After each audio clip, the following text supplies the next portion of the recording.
Hello प्यारे बच्चों, स्वागत है आपका हमारे यूट्यूब चैनल स्टडी और फ्यूचर में। तो बच्चों, आज की इस वीडियो में हम जानेंगे परिमेय संख्या और अपरिमेय संख्या के बारे में। देखिए बच्चों, पहचानना ज़रूरी है क्योंकि कौन सी परिमेय संख्या कौन सी अपरिमेय संख्या है। अगर आप पहचानना नहीं जानते हो तो आपका सवाल गलत हो सकता है।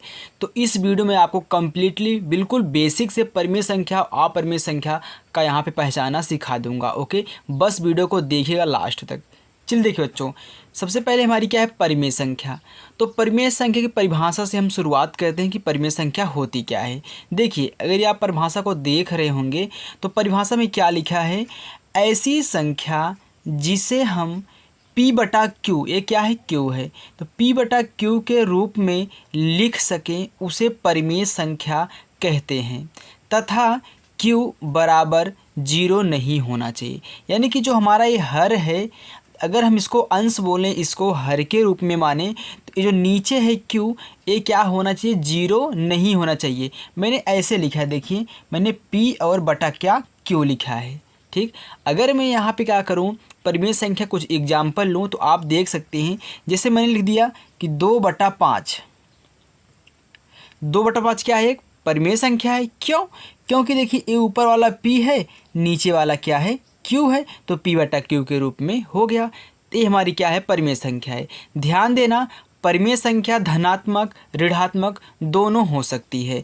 अगर मैं यहाँ पे लूँ -3/4, तो ये क्या है, ये भी हमारी क्या है, परिमेय संख्या है।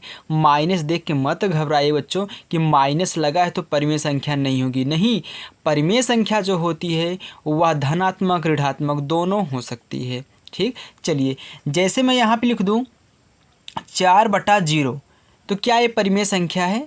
नहीं बच्चों, ये परिमेय संख्या नहीं है। क्यों परिमेय संख्या नहीं है? क्योंकि यहाँ पे जो हर है, जो Q है, वो क्या हो गया, 0 हो गया। जबकि Q क्या होना चाहिए, 0 नहीं होना चाहिए। अगर Q 0 है तो परिमेय संख्या नहीं है। ओके, चलिए जैसे लिखा है 5। 5 क्या परिमेय संख्या है? तो आप बोलोगे नहीं है। क्यों क्यों बोलोगे नहीं है? क्योंकि आप देख रहे हो 5 के नीचे 1 नहीं लिखा है। लेकिन ऐसी गलती मत करिएगा, ये भी क्या है, एक परिमेय संख्या है। क्यों? क्योंकि मैं 5 को 5/1 लिख सकता हूँ। तो ये क्या हो गई, परिमेय संख्या हो गई।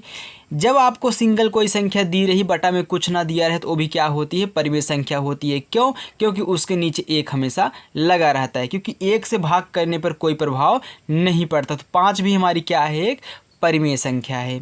चलिए जैसे मैं यहाँ पे ले लूँ 1/1। 1/1 क्या है, ये भी एक परिमेय संख्या है।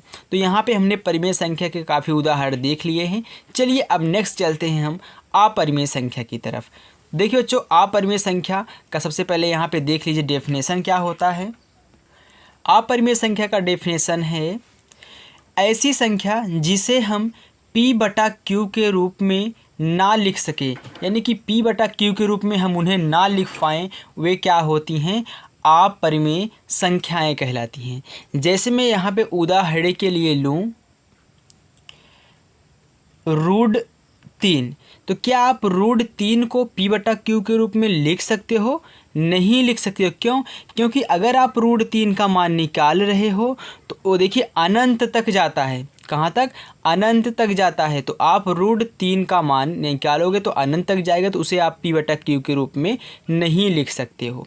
ओके, जैसे फिर यहाँ पे उदाहरण लूँ रूट ले लो 2, तो √2 क्या है, √2 भी एक अपरिमेय संख्या। क्यों? क्योंकि ये पूर्णांक नहीं है। अगर पूर्णांक रहेगी तो परिमेय संख्या है, नहीं है तो नहीं है। ठीक, जैसे मैं ले लूँ √5, √7, तो क्या आप √7 को बाहर निकाल सकते हो? नहीं निकाल सकते हो। निकालोगे तो अनंत तक जाएगा। जैसे हो गया पाई। पाई भी क्या है, एक अपरिमेय संख्या है। पाई क्या है, अपरिमेय संख्या है। लेकिन एक कन्फ्यूजन और होती है बच्चों को, यहाँ पे एक उदाहरण लिख लेना 22/7, क्योंकि पाई को 22/7 भी लिखते हैं ना, लेकिन जो 22/7 है वह क्या होती है, परिमेय संख्या होती है। और यहाँ पे जो सिर्फ पाई है, पाई क्या होती है, अपरिमेय संख्या होती है। तो हमें आशा है कि बच्चों आपको ये हमारी वीडियो पसंद आई होगी और आपको परिमेय संख्या और अपरिमेय संख्या का पहचान करना आ चुका होगा। तो बच्चों यदि हमारी वीडियो पसंद आई हो तो प्लीज़ वीडियो को लाइक करें और चैनल पर नए हो तो चैनल को सब्सक्राइब करें। Thank you.